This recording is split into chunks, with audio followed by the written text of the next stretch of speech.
Merci beaucoup déjà d'être là. Merci beaucoup pour l'invitation et à toute l'équipe organisatrice, parce que je sais le travail que ça nécessite. C'est vraiment, enfin dans ma tête c'est une rencontre, donc n'hésitez pas à m'interrompre, à poser des questions, à parler de vous ou à me dire quand vous n'êtes pas d'accord. Enfin, je trouve ça aussi intéressant. Effectivement, l'origine, parce qu'on connaît tous l'intitulé de l'événement, donc on sait ce qui crée un lien entre tous les médiums qui sont présentés, dont la bande dessinée. Donc l'origine, effectivement, c'est pour ce livre ici intitulé Le bruit de l'eau, qui a une thématique de fond, qui parle de, on va dire, plus ou moins d'écologie, mais donc je vais y revenir. Après, moi, ce que je trouve intéressant, toujours, c'est de contextualiser une rencontre et on comprend mieux le parcours de chacun quand on contextualise. Donc, je vais prendre 3 minutes peut-être pour expliquer mon parcours. Moi, je suis issu de parents qui étaient fonctionnaires, qui n'avaient rien à voir dans la culture. Donc, mon père était cuisinier en collectivité, ma mère à la poste. Et si je le précise, c'est intéressant, c'est parce qu'il n'y avait aucun livre chez moi. Il n'y avait pas de livre pour enfants, pas de livre. Et aujourd'hui, c'est devenu mon métier, c'est devenu mon amour du livre et de l'objet, c'est devenu presque ce qui me motive, quoi. Enfin, c'est devenu l'axe moteur dans ma vie, quoi. Et aujourd'hui, enfin petit à petit, j'ai tracé tout un parcours avec du recul qu'on pourrait citer presque. Enfin, ce qui fait le lien en tout cas entre les ouvrages, c'est la forme autobiographique. Alors j'ai pas une œuvre autobiographique, mais malgré tout, avec du recul, je me dis que c'est ce qui pourrait créer un lien entre tous les ouvrages. Tout à l'heure, je mettais les couvertures là, des différents ouvrages, je peux vous remettre, mais j'ai fait une vingtaine de livres qui, c'est là, je crois, qui sont tous très différents.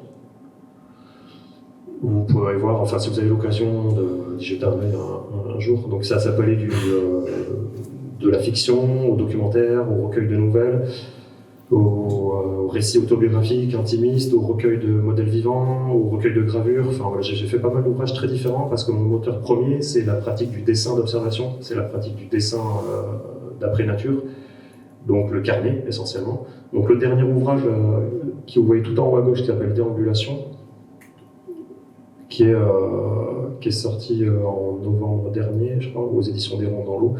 Ça, c'est un recueil de peinture, de dessins et pas mal de pages issues des carnets qui parcourent un peu, enfin, c'est un peu comme un journal, on va dire.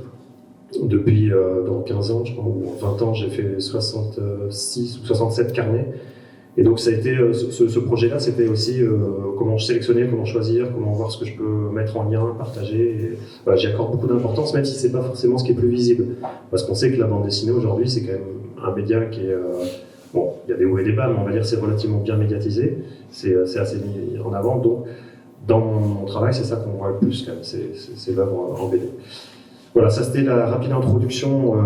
Donc j'ai fait des études en art appliqué, ce qu'on appelle aujourd'hui STD2A, à Bordeaux, et ensuite je suis allé à Paris pour me spécialiser en cinéma d'animation, et ensuite en photo, en vidéo, aux arts décoratifs de Paris. Et en parallèle de ces 2 écoles, j'avais commencé la bande dessinée, parce que la première BD, j'avais signé à 19 ans chez Dargaud. Enfin, j'avais commencé chez Dargaud avec des fictions, avec 3 fictions.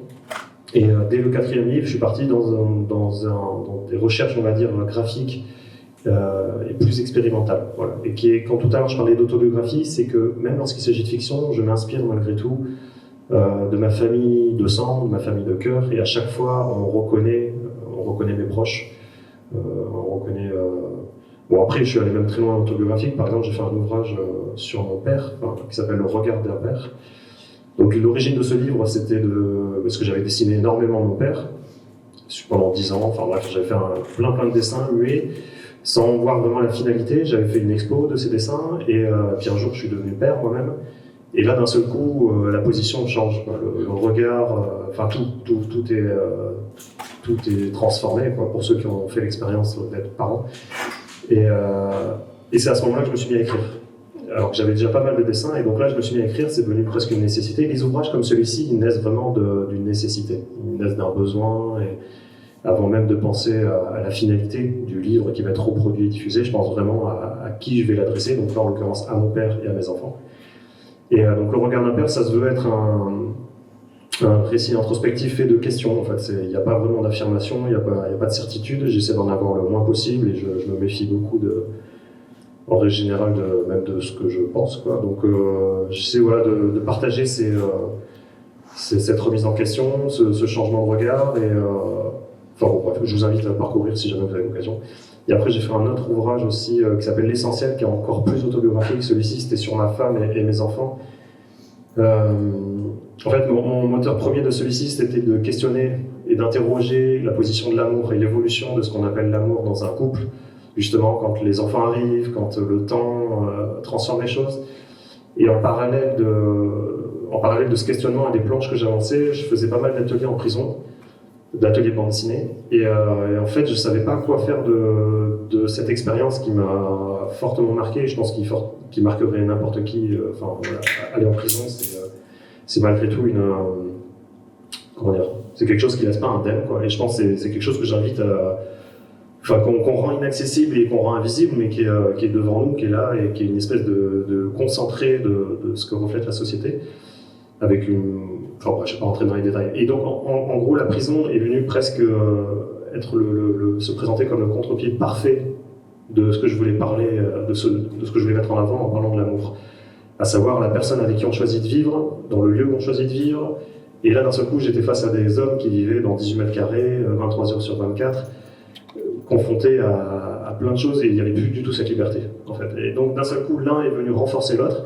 Donc, ce livre, L'Essentiel, c'est un parallèle entre les deux, entre les conditions, entre ce que j'ai pu voir en étant en prison, et partager mes réflexions autour de l'amour. Et puis après, c'est entrecoupé de choses qu'on a vécues, comme un accident de mon fils quand il avait 15 mois, voilà, comme pas mal de choses. Donc, c'est un livre vraiment qui m'est cher et qui est important pour moi. Je ne vais pas rentrer dans les détails de chaque livre, mais là c'était pour vous dire que chaque livre est très différent et que malgré tout, dans tous, il y a 2 mois. Enfin, j'essaie de...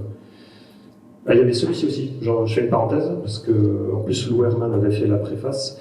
Ce livre, c'était une restitution d'une résidence qu'on avait faite avec ma femme, qui est donc photographe aussi, à Lyon, avec les musées Gadagne, les musées d'histoire de la ville. On a fait la résidence en 2019, sur 6 mois, on est venu une semaine par mois. Et c'était vraiment intéressant parce qu'on ne connaissait pas Lyon, ni l'un ni l'autre. Et donc c'était une invitation du musée à dresser un portrait de la ville qui ne soit pas du tout touristique, ni historique. En fait, c'était comment partager notre découverte de la ville avec nos 2 médiums différents, c'est-à-dire la photo et le dessin, qui sont par essence 2 temps de réalisation très différents. Donc on était confrontés aussi à ça, à la photo, et quel rapport elle induit aux personnes qu'on rencontre, quel temps de réalisation implique de prendre une photo, et à l'inverse un dessin qui nécessite un quart d'heure, une demi-heure, voire 3 quarts d'heure quand on se pose à un endroit. Donc ce livre, je vous invite aussi à le découvrir. Il doit être disponible à Lyon en tout cas, je ne sais pas où, mais au musée c'est sûr. Et donc c'est avec les éditions Libelle, qui avait donné lieu donc, à une exposition au musée Gadagne, et qui était un chouette projet, donc essentiellement graphique. Et il y a aussi un partage de témoignages de personnes qu'on rencontrait dans la ville de Lyon sur leur rapport à la ville. Voilà, donc c'est entrecoupé de témoignages. Donc voilà, je passe cette intro, qui n'en est pas vraiment une, et pour me concentrer sur le livre Le bruit de l'eau, qui est ici, qui, n'hésitez pas à me couper ou à poser des questions, hein, je le répète. L'origine de ce livre, en fait, c'est Futuropolis, qui voulait faire un livre sur la vallée de la Roya, sur la reconstruction de la vallée de la Roya dans l'arrière-pays niçois, suite notamment à la tempête Alex qui a eu lieu en 2020. À l'origine, donc, c'est plus ou moins une commande. Je dis plus ou moins parce que chez Futuro, il y a quand même une grande liberté, et ils sont aussi connus pour ça. Je trouve qu'il y a toujours on va dire la trame de cette ligne éditoriale, c'est quand même l'investigation, souvent, le documentaire, la recherche, et la liberté offerte quand même aux auteurs. Et donc, il nous avait contacté Alain Bujac, qui est photographe, et moi-même, et on ne se connaissait pas nous-mêmes, et pour aller sur place, découvrir, et voilà, et on ne savait pas exactement ce qu'on allait en faire, quoi. Donc c'est à la fois génial, dans le sens où, comme partout, quand on a une liberté totale, il y a le champ des possibles qui s'ouvre, et en même temps c'est plus ou moins vertigineux, parce que s'il n'y a pas de ligne directrice, on se retrouve sur place sans savoir trop de quoi parler. Ouais. J'en profite pour développé. Toi, eux, ils te connaissaient déjà de ton travail sur les territoires, sur les espaces, sur les lieux. Futuropolis, ils t'écrivent tes carnets de croquis. Je veux dire, c'est pour ça qu'ils t'ont... Alors, je peux remontrer autre chose. Futuropolis, j'avais fait un livre avec eux qui s'appelle Eifoula, la terre avec légèreté, en 2018. Donc, on avait fait un livre ensemble. Alors, on se connaissait déjà avant. Enfin, l'éditeur Sébastien Nelling, on se connaissait. Mais il se trouve qu'en 2017, on avait fait un livre ensemble avec Mathilde Ramadier. Mathilde Ramadier, qui est scénariste BD, essayiste, philosophe, qui a fait tout un travail aussi autour de l'écologie profonde, de l'écosophie d'Arnonès. Enfin, je pourrais en parler longuement, et je pense qu'on va en parler un petit peu avec ce livre. Mais donc voilà, on était parti, vu qu'on parle de ce livre, voilà, je vais l'introduire rapidement. Et vu qu'on... donc Mathilde, elle était tombée amoureuse de la Norvège, elle était allée plusieurs fois, plusieurs saisons, et elle avait découvert ce philosophe qui était méconnu en France, Arnonès. Et donc elle avait soumis un scénario qui était une fiction, mais qui était vraiment inspiré de lieux réels et de citations de ce philosophe. Et, voilà. Et donc on avait été sur place, tous les deux, dans le nord de la Norvège, dans les îles Lofoten. Je ne sais pas si vous connaissez. Je vais vous montrer quelques pages quand même. Tac. Voilà, c'est un rapide aperçu, mais ça vous montre un petit peu la diversité, on va dire, graphique. Ah oui, alors ça, j'en ai pas parlé, mais si vous avez l'occasion, à un moment donné, d'ouvrir des ouvrages sur lesquels j'ai pu travailler, vous verrez que j'ai cette envie toujours de changer d'outil d'un ouvrage à l'autre, volontairement, pour plein de raisons. La première, c'est que j'ai pas envie de me redire, j'ai pas envie d'être dans une lassitude et j'ai besoin vraiment de renouveler la chose. Travailler sur un livre, vous savez que c'est en moyenne 1 an, on va dire en moyenne, on peut passer 2 ans, comme on peut passer 6 mois, mais voilà, c'est en moyenne 1 an de travail.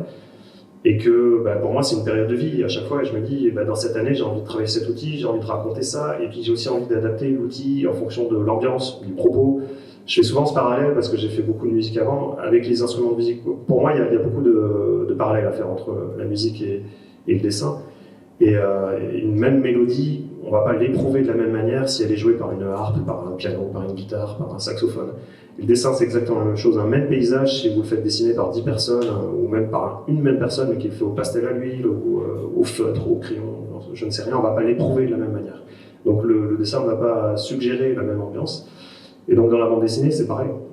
C'est avant tout un média qui, quand on feuillette, tout de suite, la première chose qu'on voit, c'est malgré tout ce qui s'en dégage. Après, on rentre par le récit, mais la première chose, c'est quelle ambiance se dégage. Et donc voilà, moi j'ai toujours ce questionnement. Alors je dis ça, c'est pas un jugement de valeur. Il y a des artistes que j'adore, qui toute leur vie restent dans une même technique, dans un approfondissement de technique, et j'admire, je respecte. C'est juste un positionnement. C'est-à-dire que moi je me situe pas là, j'ai peur de m'ennuyer, et j'ai l'impression qu'il y a tellement de choses à explorer que j'ai envie, voilà, de continuer, de me dire quel outil j'ai pas encore fait. Et je pense très sincèrement avoir quasiment tout testé, sauf la peinture à l'huile. C'est le seul truc que j'ai pas fait, mais sinon j'ai l'impression de tout ce qui laisse une trace, ça me parle, ça me plaît, quoi.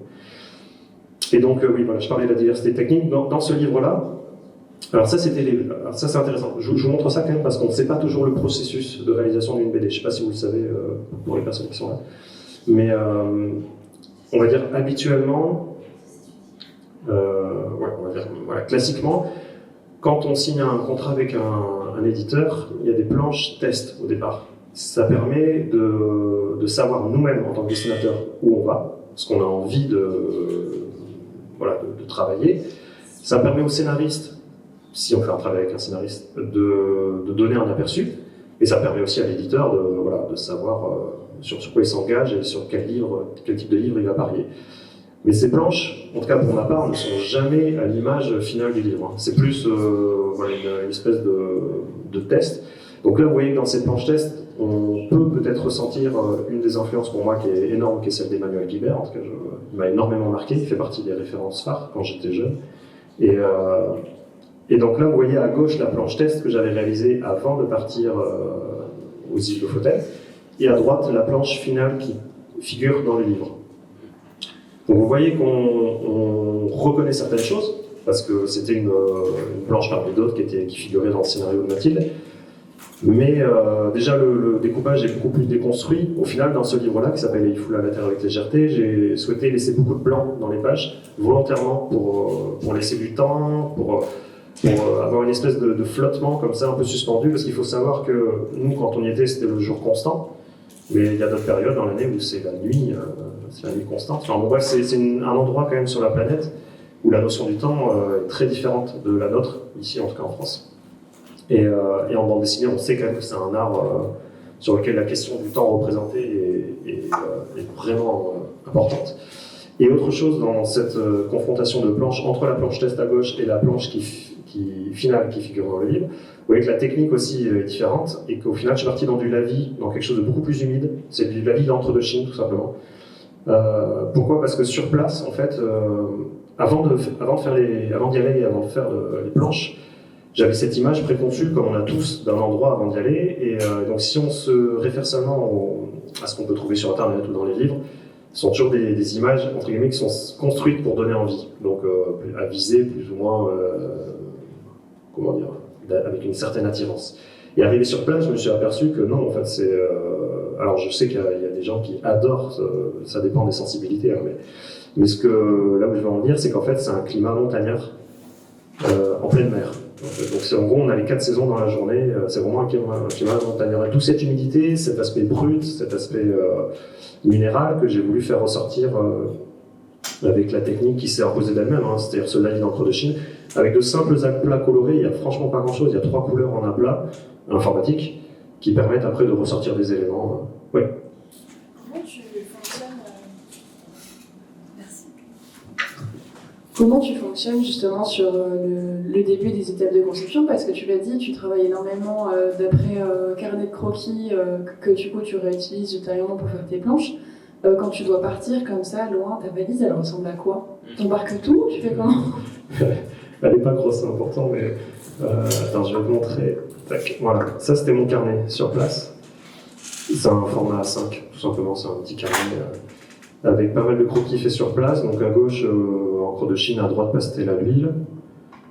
Voilà, enfin, c'est quand je me pose, je dessine.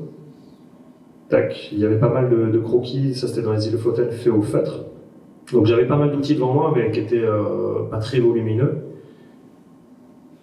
Et là, c'est format carte postale, donc c'est tout petit format A6 qui me permettait de jeter une ambiance, en fait. Et déjà, là, je trouve qu'en fait, avec ces petits croquis faits sur place, on a l'ambiance du livre. Et en fait, c'est en étant sur place et en faisant ça que tout de suite, je me suis dit, enfin, sans même l'intellectualiser, là, j'en parle parce que c'est une rencontre, donc c'est oral, je parle.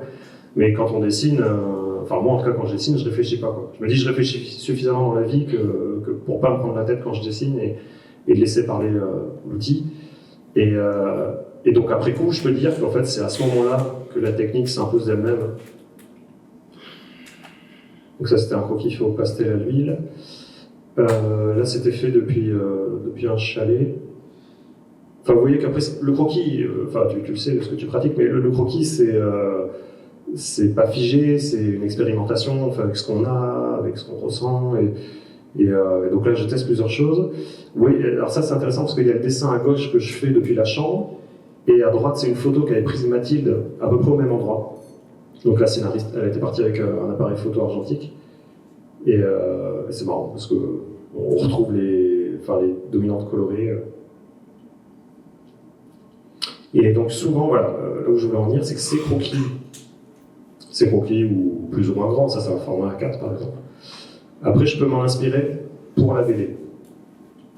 Parce que la BD, alors après c'est autre chose. Moi je la fais dans mon atelier, chez moi, je suis plus là-bas sur place, quoi. Donc ce que je peux faire, c'est partir de documentations diverses, c'est-à-dire photos, vidéos, croquis faits sur place. Donc par exemple ce croquis que j'ai fait là-bas, en Norvège, hop, après vous voyez à gauche, vous voyez qu'à droite c'est une planche, c'est la page numéro 84 du livre. En fait, j'ai redessiné le croquis franchement, même pas en mieux, quoi. Enfin, je l'ai refait, quoi, un peu pareil. La seule différence que je l'ai inclus dans la BD et donc dans la technique travaillée sur l'ouvrage, quoi, avec les aplats. Mais voilà, ça peut arriver très concrètement. Ouais. Pourquoi est-ce que tu choisis de ne pas insérer le croquis? Parce que j'imagine que tu perds forcément un petit peu en spontanéité, ce que tu gagnes en perfection de l'autre côté, mais est-ce que c'est quelque chose que tu as conscientisé de refaire systématiquement et pas juste insérer parfois ce que tu as déjà pu faire? Alors ça peut arriver, et j'y reviendrai tout à l'heure parce que je l'ai fait dans l'ouvrage justement Les bruits de l'eau, mais là je l'ai pas fait. Pourquoi? Parce que c'est pas le même papier, c'est pas exactement la même technique. Et une fois que je suis parti dans la BD, enfin dans la réalisation de la BD, j'ai besoin de voir mes planches en fait, concrètement. Alors effectivement, je pourrais l'assembler sur Photoshop ou quoi, et je pourrais, hein, c'est une bonne question. Je sais pas, c'est mon besoin peut-être de voir la planche. Et les planches d'ailleurs, je les réalise au format final du livre maintenant. Quand j'avais commencé jeune, je les faisais en plus grande parce que dans ma tête, je pensais que les auteurs BD faisaient des grandes planches. Et en fait, très vite, je me suis aperçu que ça servait à rien, que je me perdais dans le détail, qu'en fait, moi, j'avais besoin d'avoir un aperçu direct de ce que va rendre le livre. Donc, je réalise toujours les planches par deux, en vis-à-vis, parce qu'avant tout, c'est un livre, enfin, si on parle de l'objet, hein, pas du PDF, quoi, mais... Et du coup, je réalise toujours les planches en vis-à-vis, en format presque A4, quoi, le format du livre, et tout de suite, ça me donne un aperçu de, voilà, qu'est-ce que je vais ressentir en ouvrant le livre. Ouais. Bonjour. Bonjour. Bonjour, merci et bonjour à tous. Une question vraiment de néophyte. Quand vous commencez à dessiner, vous avez déjà un scénario, un début, une fin, ou alors c'est la progression de votre bande dessinée qui fait que vous avancez Parce que je trouve ça tellement impressionnant que je ne sais pas comment on fait un début et une fin. Enfin, dans votre esprit. Alors, en fait, je vais vous répondre de plusieurs façons, parce que tous les livres... Enfin, déjà, là, je vais vous parler essentiellement de deux livres qui vous donneront deux réponses différentes. Celui que je suis en train de montrer, là, Il faut la terre avec légèreté, est scénarisé par Mathilde Ramadier, qui, elle, avait fini son scénario avant qu'on aille en Norvège. Et donc, là, attendez, j'essaie de vous montrer ce qu'on a... Tac, tac, tac. Je sais pas les storyboards. Non. Bon, je dois l'avoir pourtant aussi. Attendez, je vais vous montrer. Elle, concrètement, elle avait donc finalisé son scénario. Hop. Bon, je vais y revenir. Elle avait finalisé son scénario, avec un début, une fin, les dialogues et tout ça, et auquel j'ai pas touché, moi, sur celui-ci. Donc on est parti sur place en sachant de quoi j'aurais besoin de me nourrir, en fait. Et à l'inverse, le livre dont je vous parlerai tout à l'heure, qui s'appelle Le bruit de l'eau, là on est allé sur place, dans la vallée de la Roya, sans savoir, sans connaître même la trame et le fil conducteur. Et donc là, tout s'est construit sur place, mais aussi après coup, de voir quel résidu, qu'est-ce qu'il reste de notre voyage. Et voilà, ça je vais y revenir pour tout à l'heure. Mais pour celui-ci là, en fait il y a toute forme possible, hein. Ça dépend déjà si on fait seul, si on fait en collaboration. Il y a un peu, tout est possible en fait. C'est ça qui est génial. Moi je trouve ça fantastique parce que c'est un médium hyper riche qui est entre guillemets facile d'accès parce que ça parle et tout est possible, quoi. La seule limite, ouais, je pense que c'est la seule, franchement, la seule limite en BD, c'est de ne pas perdre de vue la fluidité, c'est-à-dire la lisibilité, ne pas perdre de vue que quoi qu'on dise, ça va être lu. Voilà, c'est tout, c'est juste rester fluide, rester... à partir du moment où moi, en tant que lecteur, je reviens en arrière pour essayer de comprendre un truc, ou j'essaie de comprendre qui a dit quoi, je me dis que voilà, il y a quelque chose qui n'a pas marché. Et malheureusement, je pense que dans tous les métiers qu'on a tous, on a toujours un autre regard qui est plus critique sur son propre métier. En tout cas, on ne le regarde pas de manière détendue. Mais je crois que c'est le seul critère. En fait, tout est possible. On peut exposer le code, on peut exposer les codes, le temps, tout, quoi. Je trouve ça formidable. Donc, pour répondre à votre question, en fait, je pense qu'il y aurait autant de réponses que d'ouvrages, presque. Même si classiquement, il y a un scénario qui est préétabli, sur lequel s'aligne le dessinateur ou la dessinatrice. Voilà, ça c'est la version classique, on va dire. Pour la réalisation d'une planche, là je vous montre, ça c'est la page 87. Donc ça c'est le scan brut. Le scan brut qui reprend, enfin qui est inspiré de croquis que j'avais fait sur place aussi, mais que j'ai refait après dans mon atelier. Donc voilà, c'est un format A4 fait en encre de Chine, que je scanne, que je contraste. Hop, je nettoie en mettant les bordures blanches afin que ce soit plus lisible, entre guillemets. Le fond coloré jaune. Les 3 aplats colorés, comme vous voyez, là, rouge, bleu, ciel, et un peu violacé, quoi. Hop, qui sont sous, du coup, le dessin. Et je rajoute tout simplement les bulles, et voilà, quoi. C'est tout. Et pareil pour cette planche, vous voyez, donc ça, c'est le scan brut de la planche, que je contraste, que je nettoie. Hop, je mets l'aplat pour signifier que c'est la nuit. Les étoiles. Donc, il n'y a franchement pas grand-chose.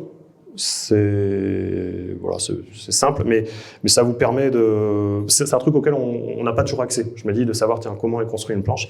Alors là, je vous montre ça sur cette BD-là, mais comme je vous disais tout à l'heure, toutes les BD sur lesquelles je travaille, j'aime bien varier les techniques. Donc, il y en a sur lesquelles il n'y a aucun travail numérique, par exemple, c'est que de l'outil en trigomètre traditionnel que je scanne tel quel. Il y en a d'autres où il y a beaucoup plus de travail numérique. Voilà, il y a un petit peu tous les cas de figure. Et pour y revenir tout à l'heure, pour répondre, voilà, pour faire le lien. Donc là, il y avait le scénario. Quand il y a un scénario, je fais un storyboard. Le storyboard, je ne sais pas si tout le monde visualise, mais donc on l'applique beaucoup au cinéma aussi, entre autres. En gros, c'est un croquis. C'est une mise en croquis de la mise en scène et de la mise en page du livre, quoi. Donc c'est une étape vraiment importante. Et pour moi, quand il y a un scénario, en tout cas, c'est l'étape la plus créative, à mon sens. C'est la partie où tac, on met en image nos idées et on construit. J'ai précisé quand il y a un scénario, parce que quand il n'y a pas de scénario, je ne fais jamais de storyboard, à l'inverse. Et j'aime bien justement essayer de voir où le dessin m'emmène. Par exemple, tous les récits introspectifs, autobiographiques que je fais, il n'y a aucun storyboard, il n'y a rien. Je dessine d'un côté, j'écris de l'autre, et voilà. Mais donc là, en l'occurrence, il y avait le scénario de Mathilde, que j'essaie de faire avec des bonhommes patates, là, très, très simple, basiquement. Le but, c'est juste d'être lisible, pour moi. Parce qu'encore une fois, alors là, c'est pareil, il y a plein de fonctionnements, hein, ça dépend des collaborations, des duos, des trios, tout ça. Moi, dans mon cas de figure, j'aime bien travailler dans mon coin et travailler sur un système de confiance. C'est-à-dire que quand je travaille avec une ou un scénariste, ben, on se connaît déjà, ou alors on a déjà travaillé ensemble, et on se laisse la liberté totale l'un et l'autre, voilà. Et du coup, ben ça, là je vous le montre, mais lorsque je l'ai réalisé, je l'ai montré à personne. Enfin, personne ne l'avait vu, ni l'éditeur, ni Mathilde, ni...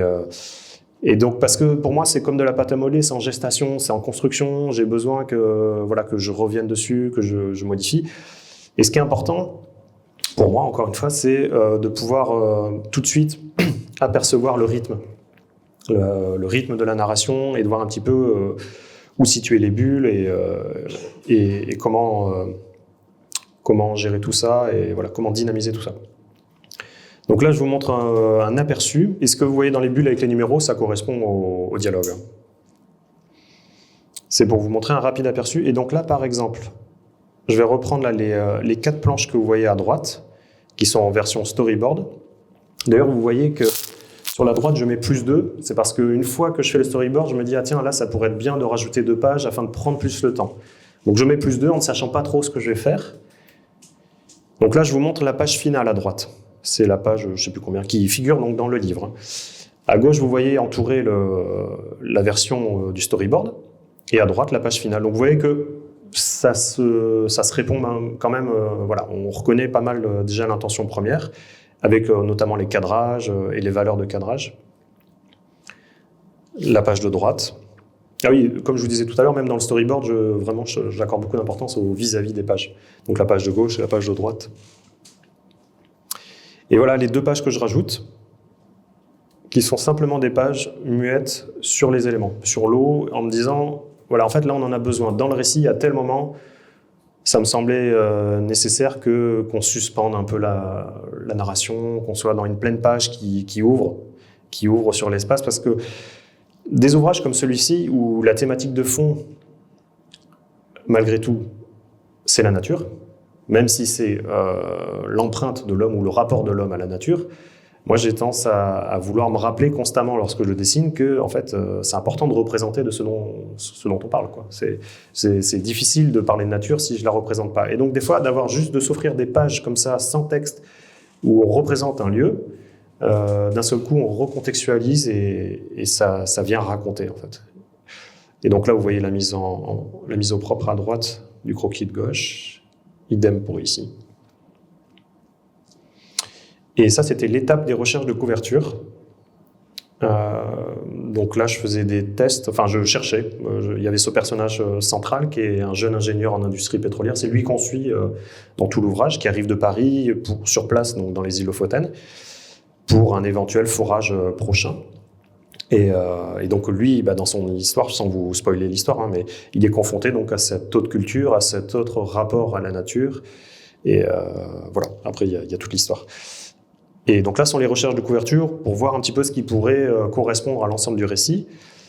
Et de son côté, en tout cas chez Futuropolis, c'est comme ça qu'il fonctionne. Il y a un graphiste qui est attitré à la maison d'édition, qui a sa patte, qui a son univers. Donc lui, ce qu'il fait, c'est que tous les ouvrages que Futuro va éditer, il les feuillette. Il les lit pas, mais il les feuillette vraiment très rapidement et il essaie de voir quelle ambiance émerge de ce rapide aperçu. Et donc dans ses croquis, lui il appelle ça des notes graphiques. Il extrait des cases, tout simplement, il les extrait et il compose, il assemble, il propose des choses. Donc là ce que vous voyez, ce sont 4 propositions du graphiste des maisons d'édition Futuropolis, en assemblant diverses cases qui sont présentes dans la BD. Et tout de suite, on en discute ensemble, les auteurs, l'éditeur et le graphiste. Et en fait, on s'aperçoit que la couverture tout à fait à droite fonctionne. En tout cas, elle permet d'être lisible, d'inviter à vouloir comprendre ce qui se passe à l'intérieur et en même temps représente, est plus ou moins fidèle en tout cas à l'ambiance intérieure. Donc à mon tour, je refais ce dessin, mais au propre, entre guillemets, où vous le voyez à gauche. Et ensuite, lui fait la mise en page à droite avec le titre, le nom, et voilà. Donc ce récit qui est sorti en 2017. Voilà pour celui-ci. Et donc pour donner un autre exemple, donc, qui est celui-ci. Oui. J'ai une toute petite question un peu de méthode. À quel moment est-ce que vous échangez autour du storyboard avec la scénariste, le scénariste et la maison d'édition, ou au contraire, il n'y a aucun échange sur cette étape-là et finalement, on attend la restitution finale du travail? Eh bien, encore une fois, chaque auteur et chaque autrice vous répondrez différentes questions que moi je vais juste répondre pour mon point de vue. Moi, je ne le montre jamais le storyboard, vraiment. C'est-à-dire que là, c'est une étape. Pourquoi je ne sais pas. Si, c'est aussi parce que pour moi, il n'est pas du tout. Je sais en fait ce que ça va rendre, mais il n'est pas du tout à l'image de ce que va dégager la planche. Donc, ce que je partage avec l'éditeur et la scénariste, c'est la planche, fini. Et que j'envoie souvent par paquet, c'est-à-dire par 10, 15 planches, j'envoie un lot de planches, afin qu'il y ait une espèce de suite, qu'ils puissent lire quelque chose et donner leur ressenti. Et je préfère vraiment refaire une planche. Très honnêtement, ça m'arrive quasiment jamais, parce que je sais pas, ça n'arrive pas, quoi. Mais plutôt que de discuter sur un storyboard qui n'est pas finalisé, moi le storyboard c'est juste une étape pour me permettre à moi de construire le récit de manière de rendre le temps palpable en fait, de le mettre à plat, quoi. Mais je vous dis ça, mais encore une fois, ça n'engage que ma réponse, hein, parce qu'il y en a d'autres, je sais que c'est un élément de travail, un élément de discussion, avec des allers-retours importants entre l'équipe, hein, et c'est tout aussi bien, je sais pas. Mais ça a toujours fonctionné comme ça, moi, j'aime bien. Et donc pour le bruit de l'eau, comme je vous disais, il n'y a pas du tout eu de storyboard, puisqu'on ne savait pas pourquoi on était là-bas. Donc on a accepté la proposition qu'on trouvait vraiment chouette avec Alain. Et très vite, on s'est dégagé de cette commande, parce qu'en fait, l'éditeur lui a conservé cette idée de nous laisser une carte blanche, en disant « vous allez là-bas ». Mais le but, c'est pas nécessairement de parler de comment la vallée se reconstruit, quoi. Parce qu'à l'origine, c'était un petit peu ça. Mais en fait, après, il nous a laissé libre. Donc on est parti une semaine sur place. Il y avait un axe, quoi, de réflexion. Au départ, via l'éditeur, oui. Mais en fait, on s'en est très vite extrait, quoi. Extirpé. Parce que ça nous suffisait pas, puis on s'était dit en fait il y a d'autres choses, et donc on a été sur place, on a rencontré des habitants. Donc très concrètement, c'était plutôt Alain qui lui allait dans le dialogue avec quelqu'un, il prenait des notes à l'écrit. Moi j'étais plus dans ces moments-là, je dessinais la personne, je faisais son portrait en dessin. Et puis parfois je la prenais en photo sous différents axes, après dans l'idée peut-être de la redessiner. Mais en fait, Même sur place, je crois que le terme le bruit de l'eau, il nous est arrivé sur place quand on y était, parce qu'on s'est aperçu qu'en fait toute la vallée est construite autour de cette rivière, enfin autour de ce fleuve, et qu'en fait le bruit, on l'entend, enfin tous les habitants l'entendent, et que ce bruit, ce son, varie en fait en fonction des saisons, en fonction des tempêtes, des sécheresses, et chez moi en plus il y avait un écho relativement particulier parce que moi je viens en dessous de Perpignan, je suis à la frontière espagnole, je sais pas si vous voyez vers Collioure, enfin bref, entre le Canigou et la mer. Donc c'est un petit peu l'extrême opposé sur le pourtour méditerranéen par rapport à la Roya, donc il y a quand même des échos. Et en plus nous on sort tout juste de 3 ans de sécheresse consécutive, donc là il a plu pendant un mois, on est bien content, mais on a eu une sécheresse vraiment très, très importante. Et donc à ce moment-là, c'est quand j'allais justement là-bas, et donc il y avait des échos aussi, parce que ces tempêtes et ces phénomènes météorologiques importants, alors chez nous, là, en pays catalan, on appelle ça l'aigat, c'est relativement fréquent, il y a les petits et il y a les très gros, les aigats majeurs, qui peuvent arriver tous les 80 ou 100 ans. Et donc c'est un peu le même principe, c'est un il y a plusieurs vents qui arrivent, et d'un seul coup, il y a le vent chaud et humide qui arrive de la Méditerranée, qui vient se heurter au massif montagneux. Donc chez nous, les Pyrénées, là-bas, ce sont les Alpes. Et en fait, d'un seul coup, il y a un trop-plein, quoi. C'est qu'il se déverse beaucoup plus que la Terre ne peut accueillir. Et en fait, c'est inondation, c'est un peu tout ça. Donc là, il y avait la tempête Alex, ça a été colossal pour ceux qui ont suivi un petit peu le phénomène il y a 5 ans, 4 ans et demi. Et donc en fait, moi, assez vite, je me suis dit, je suis pas documentariste, je suis pas scientifique, je suis pas expert. En fait, d'ailleurs, je suis là aujourd'hui, mais très honnêtement, je me sens pas vraiment légitime. Donc, je suis très content, je suis honoré d'être là, mais j'ai pas vraiment ma place là parce que je suis expert en rien du tout, si ce n'est que je dessine. Donc ça, c'est devenu mon métier, et donc je peux parler de ce que je fais parce que voilà, c'est mon métier. Et en même temps, je trouve ça intéressant. Je me dis, c'est bien aussi des fois d'accorder la parole à tout le monde. Aux citoyens, entre guillemets, lambda. Et ça m'intéresse, et j'y accorde quand même pas mal d'importance. Et des fois, du coup, en tant qu'auteur, je me dis, c'est bien aussi parce qu'on est un citoyen lambda. Alors après, ça dépend quel axe on prend. Aujourd'hui, il y a une grande vague qui est super de bande dessinée, qui vulgarise la science. D'ailleurs, il y a plusieurs projets ici dans la salle qui vont éclore. Et je trouve ça super. Ça a sa place, et le média de la BD est parfait pour ça, pour rendre accessible la science, pour parler des recherches, voilà, c'est vraiment super. Mais moi, je suis pas là. Je suis pas là parce que c'est pas ce que j'ai l'habitude de faire. Donc, je me suis dit comment assumer ma position, comment assumer ma place. En nous mettant en scène, en essayant de faire une espèce de mise en abîme, c'est-à-dire en nous incluant Alain et moi à la découverte de ces lieux, à la découverte de ces gens, et en assumant notre position de non-sachant, c'est-à-dire de naïf qui découvre. Et donc on alterne des réflexions entre nous, des questionnements sur nos pratiques, lui la photo, moi le dessin, et d'où la thématique de la bande dessinée du réel. Moi, je préfère dire ça parce que ça englobe plus de choses plutôt que la BD documentaire. Alors, je sais que cette BD, par exemple, elle est classée BD documentaire. On a besoin de classer, d'étiqueter les choses en rayon, en médiathèque, en librairie. Mais pour moi, le terme BD du réel est plus vaste et donc plus juste, pour moi, encore une fois. Et puis, vous avez le droit de ne pas être d'accord. Et puis il vient répondre aussi au cinéma du réel dans les années 90, qui vient différencier le cinéma du reportage, du documentaire, du cinéma de fiction. Et bien là, c'est pareil. La BD du réel, c'est comment parler d'un sujet en ouvrant le questionnement, quoi, plutôt. Et moi, j'ai l'impression, je crois, que mon travail est plus dans la monstration en général que dans la démonstration. C'est-à-dire, je vais plutôt poser un regard sur ce que je ressens, sur ce que je vois, ce à quoi je suis sensible, que ce soit les personnes qui sont autour de moi, ma famille, mes proches, que les paysages auxquels je suis sensible. Donc j'ai énormément dessiné le paysage du pyrénéen qui est autour de chez moi.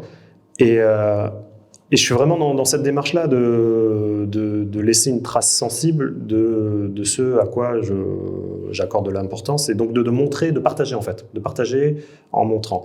Et je crois que dans la BD, en tout cas dans les bandes dessinées dites documentaires comme celle-ci, ou qui reposent en termes de documents, c'est-à-dire un document sur le réel, je reste un petit peu dans cette démarche-là, de conserver, voilà, de ne pas vouloir expliquer. En fait, moi, je ne suis pas dans l'explication parce que je ne sais pas faire et parce que je ne suis pas légitime. Voilà.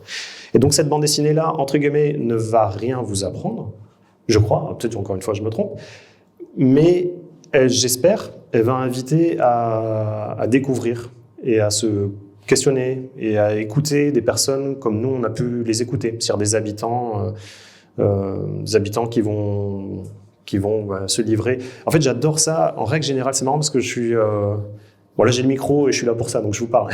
Mais en règle générale, je parle pas trop et je vais pas trop vers les... Je suis pas la personne qui va engager, en tout cas, la parole et en allant vers quelqu'un. Et hier...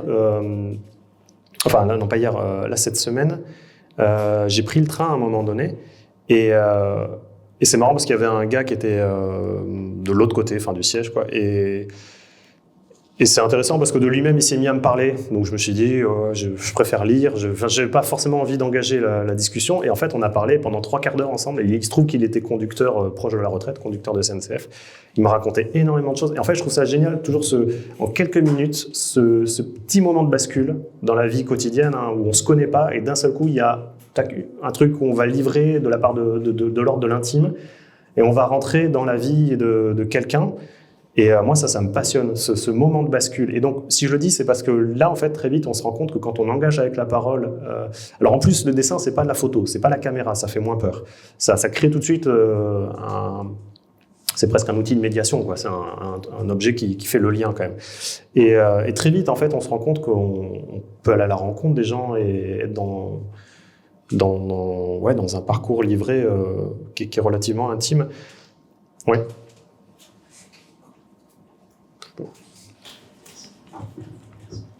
Comment est-ce que tu fais la différence quand tu vas à la rencontre entre justement toi et quelqu'un qui serait plus sur de la BD reportage, un Joe Sacco ou d'autres personnes comme ça, parce que dans le Brigo, c'est beaucoup de rencontres aussi, beaucoup de, on pourrait dire des entretiens, des interviews.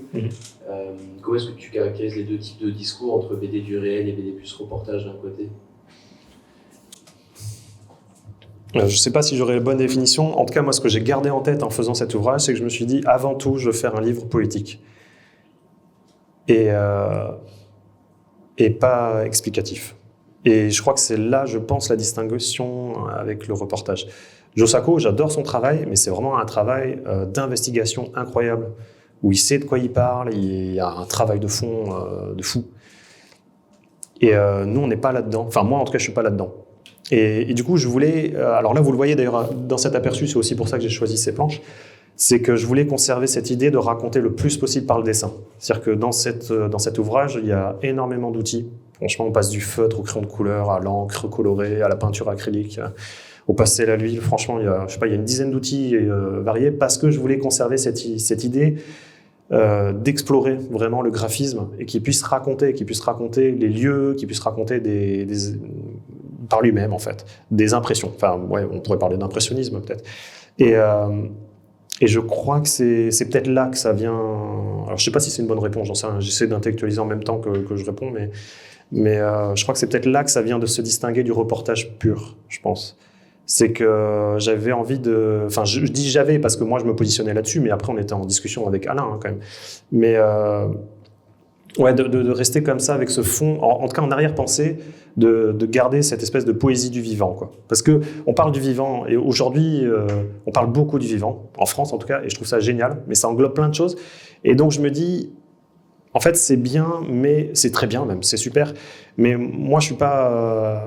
j'ai envie d'utiliser l'outil qui est celui du dessin et de la peinture, pour garder cet aspect poétique, pour parler du vivant. Et le vivant, ça a une forme de poésie, quoi. Et comment dire ?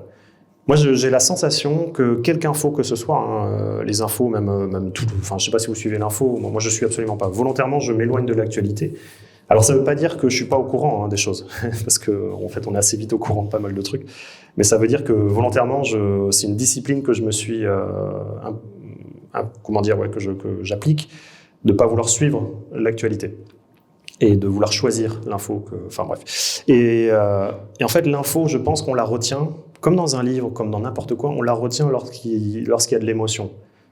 Alors n'hésitez pas à me reprendre, parce que c'est peut-être faux, mais moi, c'est ce que je crois, en tout cas, aujourd'hui. Et du coup, cette émotion-là, je crois qu'il fait, il est là le fil conducteur, c'est l'empathie. En fait, à partir du moment où j'en lis des essais, je lis des ouvrages qui sont de l'ordre de l'essai, qui sont pas du tout parfois, enfin même souvent, c'est pas des romans. Et en fait, ce que je retiens, ou même des BD documentaires, j'en lis pas mal, mais en fait, ce que je retiens, après coup, je me dis, tiens, je viens de lire 250 pages d'infos, mais j'ai pas du tout retenu la moitié. Et en fait, ce que je retiens, c'est quand ça vient faire écho avec quelque chose de l'ordre de l'empathie, ça vient toucher quelque chose, et une espèce de projection. Et en fait, je pense que ça, il faut pas le perdre de vue. Alors, je sais qu'hier soir, il y a eu un truc sur la beauté, sur la beauté encore. Mais en fait, pour moi, les termes poésie, les termes beauté vont avec tout ça. Et on peut, nous, dans notre position de blanc confortable, parce que qu'on le veuille ou non, on n'est pas en pleine guerre, on peut garder en tête que ces éléments-là, la poésie, la beauté, peuvent permettre de faire passer des messages auxquels se raccrocher. Chez moi, j'ai pas mal d'amis, de personnes que je connais qui sont engagés, qui sont impliqués dans pas mal de mouvements. Et c'est génial, il en faut, franchement, il en faut plein, quoi. Et en même temps, je me dis, souvent, j'en vois qui s'épuisent, en fait. C'est des lieux dans lesquels on peut facilement vite s'épuiser en termes d'énergie, en termes d'espoir. Et en fait, je pense que la joie de vivre, et ça, c'est un truc qu'on doit s'imposer, de se le rappeler, la joie de vivre, c'est ce pour quoi on doit se battre, je pense. Et donc, je crois que c'est... Enfin, là, je vous livre ça, j'essaie de réfléchir à voix haute, en fait. Mais j'ai l'impression qu'il ne faut pas le perdre de vue. Et je crois que la joie de vivre est inséparable d'un combat, par exemple pour l'écologie ou pour tout ça. Et par exemple, parce que j'en ai vu aussi des personnes qui se battent pour l'écologie, mais avec entre guillemets, des mauvaises énergies aussi, quoi. Enfin, il y a de tout, hein, c'est comme partout. Je me perds un peu là dans ce que je dis. Mais bon, ce que je veux dire, c'est que l'aspect de la beauté et cette joie de vivre, pour moi, sont inséparables de ce travail-là et du message à faire passer sur cette réflexion autour du vivant, je crois. Oui. Petite question qui est un peu en rapport d'ailleurs avec la notion d'empathie. La vallée de la Roya, c'est une catastrophe écologique, mais c'est aussi des catastrophes humaines. Enfin, en tout cas, c'est un lieu de passage important pour les gens qui fuient tout un tas d'horreurs. Est-ce que c'est un aspect que vous avez tous les deux comment est-ce que vous avez géré ce sujet-là, qui est attaché aussi à cette région, mais qui n'est pas le sujet pour lequel vous aviez la commande, parce que j'imagine que ça vous a titillé quand même. Enfin, en tout cas, les gens vous ont forcément parlé, c'est dans l'actualité. Enfin voilà, tout le monde en a aussi entendu parler, c'est dans l'actualité. Enfin, comment est-ce que vous avez géré cet autre sujet, assez présent aussi sur le territoire, et aussi qui résonne avec ces notions d'empathie?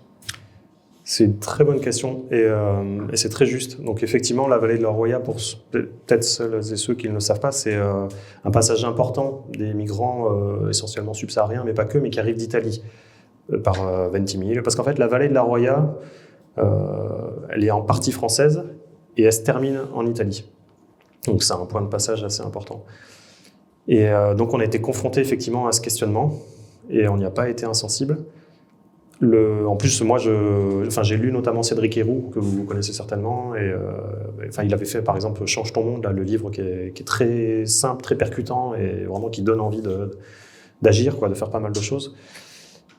Sauf que tout à l'heure, je parlais de légitimité, et j'ai l'impression, encore une fois, que j'étais pas à la bonne place, que j'étais pas légitime, ni moi, ni Alain, pour en parler, et que c'était presque un autre sujet qui méritait tout un ouvrage presque en entier. Alors il y a aussi eu un ouvrage dessus de Troubs et Baudouin aux éditions de l'Association qui s'appelle La Roya, Humain, La Roya est un fleuve, je crois, un truc comme ça, et qui parle de ça justement. Mais là ils sont focalisés vraiment sur l'aspect du passage de personnes en migration. Ouais, je crois que c'était ça. C'est que je crois qu'à un moment donné, il faut se positionner. En fait, il faut faire des choix, et faire des choix, c'est aussi savoir ce qu'on met en avant et qu'est-ce qu'on laisse entre guillemets de côté. Donc on est resté sur l'eau, sur l'aspect catastrophe, et pas sur le côté humain, pas ce côté-là en tout cas. Mais alors, par contre, tout à l'heure vous parliez de catastrophe humaine, en tout cas de problème humain. C'est aussi vrai. Alors ça, c'est intéressant. C'est aussi vrai sur place, quoi. C'est-à-dire que c'est la montagne, hein, la vallée de la Roya, et comme dans tout milieu rural et encore plus montagnard, il y a des clivages très forts entre habitants, c'est-à-dire qui remontent parfois à bien plus loin qu'on ne sait même plus expliquer pourquoi telle famille ne parle plus à telle autre. Enfin, un peu comme partout, vous avez peut-être déjà vécu ça.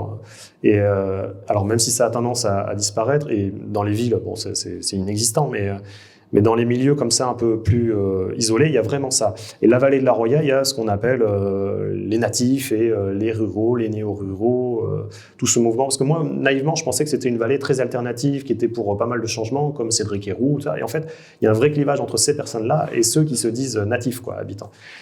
Et ce qui est beau à voir, c'est qu'à travers une catastrophe climatique de grande envergure comme ça, qui les a coupés du monde, qui les a complètement isolés, en plus il y a eu le second confinement qui est passé par là, enfin bref. Et en fait, d'un seul coup, tout le monde a été mis au même niveau. Et moi, je m'arrêterais presque sur cette note positive, en fait, en fait, derrière nos problèmes sociétaux, qui sont parfois assez basiques, hein, simplement, on ne parle pas à telle famille, on juge. D'un seul coup, quand on est dans l'entraide, il y a une espèce de solidarité qui émerge, en fait, tout simplement. Et c'est presque triste de voir qu'il faille passer par la catastrophe, que ce soit tremblement de terre ou inondation ou autre. Mais c'est là. Et en fait, moi, j'aurais tendance à vouloir m'accrocher à cette idée que ça existe, en fait. Que voilà, dans un moment de grosse galère, en fait, on est tous au même niveau et on s'entraide. Et c'est humain. Parce que souvent, alors je ne sais pas de quoi vous pensez, vous, enfin, quel est votre avis là-dessus, mais il m'arrive souvent d'entendre voilà, l'humain est mauvais ou ceci. Enfin bref, il y a des espèces de raccourcis. En fait, l'humain est tellement complexe qu'il y a de tout. Et puis si on s'arrête aux choses formidables, c'est juste que oui, dans la mise en avant médiatique, aujourd'hui, on ne fait pas toujours honneur aux richesses de notre cerveau. Ça, et même politiquement, on ne fait pas... Enfin bref, ce n'est pas toujours les personnes qui font honneur aux capacités incroyable de notre espèce. Mais ce qui est beau, voilà, c'est l'entraide et la solidarité qui peut naître de tout ça. Je continue tout à l'heure pour rebondir sur ce que je disais au tout début sur les croquis d'observation. Donc là, c'est quand j'étais dans le train pour aller justement dans la vallée de la Roya, en faisant des croquis de passagers qui dormaient. Et ces croquis, parfois justement, et je rebondis sur ce que tu disais, sont inclus dans le livre parce qu'il me semblait justement important comme des preuves presque de dire, ben voilà, on y était, c'est sur place, on partage vraiment quelque chose avec des personnes qui existent. Et voilà. Donc là, vous voyez par exemple cette double page, les pages 12 et 13 de Le bruit de l'eau, sont composées uniquement de doubles pages de carnets de croquis, qui sont vraiment faits dans le train. Sur lesquels après je rajoute des bulles, d'ailleurs c'est rigolo parce que là on parle d'Emmanuel Guibert, dont je vous parlais tout à l'heure, qui lui aussi a une grande démarche de carnet de croquis. J'avais découvert moi son travail qui s'appelle Le pavé de Paris quand j'avais, je crois, 18 ans. Et ça m'avait... je sais que c'était une claque pour moi parce que... Et ça m'a ouvert sur tellement de choses. Je me suis dit, mais c'est incroyable, comment avec si peu de masse ou si peu de traits, on peut évoquer tant de choses. Et pour moi, ça a été incroyablement fondateur. Final, là. Ça, c'est le livre, ouais. Donc, tu as assumé de garder les marques entre les deux pages. Ouais, tout à fait. Ouais, j'aimais bien ça, en fait. Je scanne la planche, enfin le carnet, et je mets dedans. Un coup de contraste. Oui, voilà, un peu, quoi. Et voilà. Donc là, pareil, c'est une page issue directement du carnet, où il y a Alain Bujac, qui était dans l'appartement qu'on avait loué, qui était en train d'écrire. Une autre page, pareil, où il était en train d'écrire, et tac, ça, je le mets dans la BD. Vous voyez, en haut à gauche. Mais par contre, je continue la séquence. En fait, je le mets dans la BD en essayant d'inclure une séquence qui pourrait graviter autour, en me disant, tiens, là, ça pourrait être chouette qu'on le voit en train d'écrire. Tout à l'heure, je parlais de mise en abîme. Et en fait, c'est ça, c'est d'un seul coup, je mets en place carrément... on peut assister au processus même de création de l'ouvrage qu'on est en train de lire, quoi. Et ça, j'aime bien, moi, aujourd'hui, en tout cas, j'aime bien dans la BD, dans le cinéma ou autre, quand d'un seul coup, on comprend un petit peu les rouages de fabrication, et c'est une espèce de partage, ouais, tout simplement. Donc, d'autres croquis faits sur place dans la vallée. Bon, c'est des croquis rapides, donc il ne faut pas... Enfin, bon, vous savez ce que c'est que les croquis, hein, mais parfois, voilà, il y a des techniques, malgré tout, comme ici, le fleuve là qu'on voit en contrebas en encre violette, qui viennent directement influencer la réalisation de certaines planches, quoi.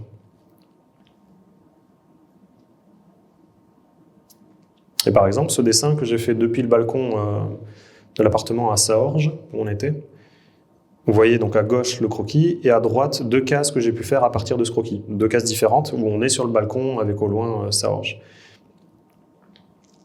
C'est page 26 et page 54.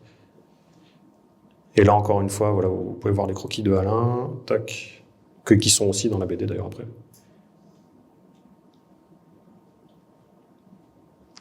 Ça, c'est Michael, un berger qu'on a rencontré là-bas. Et c'était vraiment une très forte rencontre, assez incroyable. Et donc là, on a fait une longue séquence qui apparaît dans la bande dessinée. Et d'ailleurs, vous voyez que le dessin figurant à gauche dans le carnet, après je l'ai inclus, vous voyez, dans la case en petit pour montrer vraiment que lorsqu'on était avec lui, qui nous parlait, j'étais en train de le dessiner. Voilà, En fait, j'avais presque envie que cette BD soit comme un long plan séquence, où on nous suive, nous, en train de découvrir. Et donc, on nous voit aussi discuter avec les gens, on me voit dessiner, on voit Alain prendre des photos. Et j'avais envie d'embarquer le lecteur et la lectrice avec nous, quoi, tout simplement. Et parfois, on n'a pas hésité à confronter nos 2 médiums avec Alain, la photo et le dessin, ici en représentant donc le berger. Et j'aimais bien là, ce côté, tac, on change l'angle, on était chacun à notre position face à lui. Et puis ça vient, un peu comme les carnets de croquis, un peu comme les croquis in situ, ça vient valider, quoi, authentifier un petit peu la scène, quoi. Ça vient dire, il est là. Boris, vous voyez, à gauche c'est le vrai croquis, et tac, après j'ai fait une séquence aussi où on l'a rencontré dans un café, et donc là, pareil, je fais apparaître le croquis fait de lui. Ici, c'était David, un moniteur de canyoning, et qui apparaît aussi dans toute une séquence, et donc pareil, à la fin, vous voyez qu'il apparaît le portrait que j'avais fait de lui. En fait, cette bande dessinée, elle n'avait pas de storyboard, elle n'avait pas de scénario, elle s'est construite au fil de l'eau, si je veux dire. Et du coup, j'ai un peu fonctionné par séquence, d'où aussi chaque séquence a un peu son identité graphique. Alors après, il y avait une réflexion quand même pour le rythme, quoi. C'est une espèce de montage. C'est en se disant, tiens, telle séquence, est-ce qu'on la met là, plutôt ici, plutôt pour que ce soit pas nécessairement chronologique. Et très vite, on a pris le parti de personnifier la Roya en se disant allons jusqu'au bout. En fait, on parle de la Roya, mais faisons-la parler, en fait. Et donc, si on veut faire parler un élément non humain, ne lui prêtons peut-être pas des intentions humaines ou une sensibilité humaine. Donc, elle parle sans jugement, mais ça allait dans ce qu'on disait tout à l'heure, ma recherche de la poésie, en disant, tiens, en fait, si on fait parler le fleuve, ça peut devenir un élément qui vient faire le lien entre toutes les séquences, quoi. Donc on commence par ça, avec la Roya qui parle à la première personne, et ça devient presque un élément, un fil conducteur, quoi. Ah, là, c'est intéressant, parce que à droite, ça c'est une double page, la page 84-85, et à droite, c'est un croquis fait de Rémo, qui habite à Tende. Et donc lui, il voulait pas que je dessine son visage. Il voulait pas qu'on le prenne en photo, c'est une chose, mais il voulait même pas que je le dessine. Par contre, il a bien voulu que je dessine ses mains pendant qu'il nous parlait. Donc pendant, je sais pas, peut-être 10 minutes, je sais pas. Il a pas bougé ses mains, donc j'ai fait ses mains et on les a inclus dans le livre en pleine page comme ça, avec ce qu'il nous racontait. Et c'était vraiment très beau d'ailleurs. Je vais pas en parler. Moi, je vous invite plutôt à lire le livre, mais c'est des petites citations comme ça, des petites phrases, de parcours de personnes et que je trouve intéressant. Tout à l'heure, quand on parlait de documentation, je disais qu'effectivement, il y avait les croquis sur place, mais il y a aussi la documentation photo et vidéo. Donc là, je vous montre par exemple deux éléments chez le berger, à gauche, là, vous pouvez voir, en photo, et donc dont je m'inspire après pour dessiner à droite, vous voyez la planche. Et donc en modifiant certaines choses, en m'incluant dedans aussi, parce que vous voyez que là, je me rajoute en dessin pour qu'on soit vraiment sur place, quoi, qu'on soit tous les 4, les protagonistes. Là, pareil, j'avais pris en photo Alain. Je crois que je l'avais filmé même. Voilà, c'est des imprimes écrans de lui que j'avais filmé dans la rue. Et pour m'inspirer après pour la page de droite, où vous voyez, on marche tous les deux dans une discussion où donc je me rajoute, quoi, je me dessine avec, dans une discussion qu'on a vraiment eue. Et d'ailleurs, sur cette planche, à gauche, vous avez le scan original, donc brut, et à droite, vous avez la planche finale, donc vous voyez qu'il n'y a franchement pas grand-chose en termes de travail. Il y a un léger contraste, le papier est un peu jauni, il y a le rajout des bulles, et c'est tout, quoi. C'est vraiment...